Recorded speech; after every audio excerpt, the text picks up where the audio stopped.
समस्त विश्व एक परिवार। तो आशा करता हूँ कि हम यह कर सकते हैं। जैसा कि मैंने कहा, भय का अपना कोई अस्तित्व नहीं है, केवल किसी चीज़ से जुड़कर रहता है। वैसे आखिर हमारा तात्पर्य होता क्या है? भय से नहीं है, केवल किसी चीज़ से जुड़कर रहता है। वैसे आखिर हमारा तात्पर्य होता क्या है? भय से। अंततोत्वा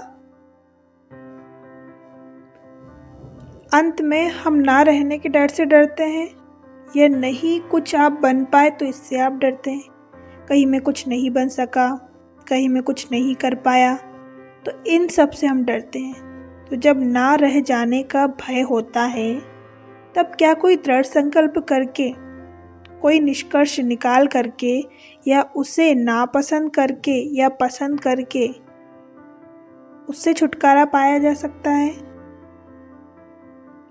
या केवल दमन करना, उसे अलौकिक बना देना, उसके बदले कुछ और रख देना, यह तो विरोध और प्रतिरोध को ही बढ़ाता है।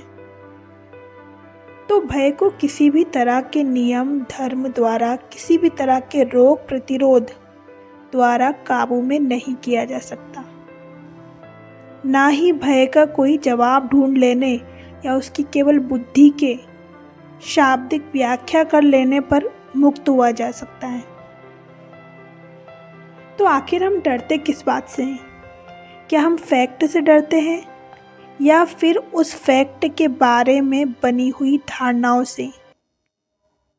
ध्यान दीजिएगा, फैक्ट से जो जुड़ी हुई धारणाएं हैं, क्या हम उससे डरते हैं? तो इस बिंदु पर ध्यान देना पड़ेगा आपको। क्या हम किसी चीज़ के यथावत स्वरूप से डरते हैं, या उसके बारे में जो हम सोच लेते हैं उससे डरते हैं?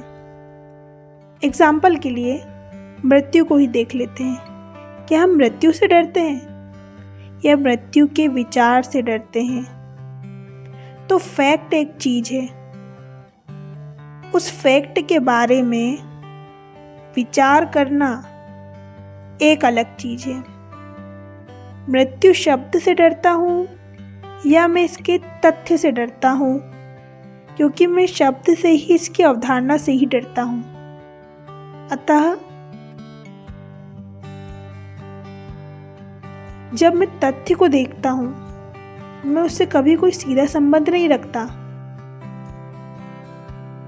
केवल उसके बारे में कई सारी धारणाएं बना रखी है। जब हमारा किसी चीज़ से सीधा संबंध होगा, अच्छा ये है तो है, वो नहीं है तो नहीं है, लेकिन ऐसा मैं करता हूँ और ऐसा हो जाएगा तो, क्योंकि उसके साथ में ऐसा हुआ था, या फलाने के साथ में ऐसा हुआ था, या ढिमाके के साथ में ऐसा हुआ था, कहीं ऐसा ना हो जाए, कहीं वैसा ना हो जाए। तो यहाँ आप क्या कर रहे हैं? आप एक फैक्ट था, उसके बारे में आपके दिमाग ने विचार बुनना चालू किया, और वही विचार आपको डराते हैं।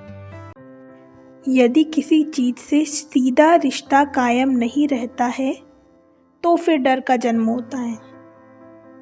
अगर कोई तथ्य है, आपने कोई बिजनेस खोला, अब क्या ज़रूरी है कि वो बिज़नेस फेल ही होगा?